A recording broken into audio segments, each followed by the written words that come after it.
guys, good morning. Meron tayong progress ng payos dito. Ayan.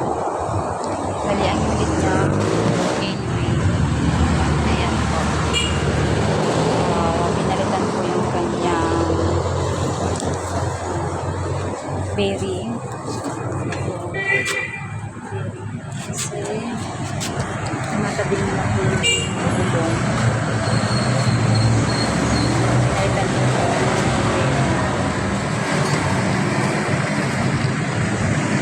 pang-problem ng kanyang e-bike bearing, tsaka sa mga freno rin, kaya nagpalit kanina ng brake shoe.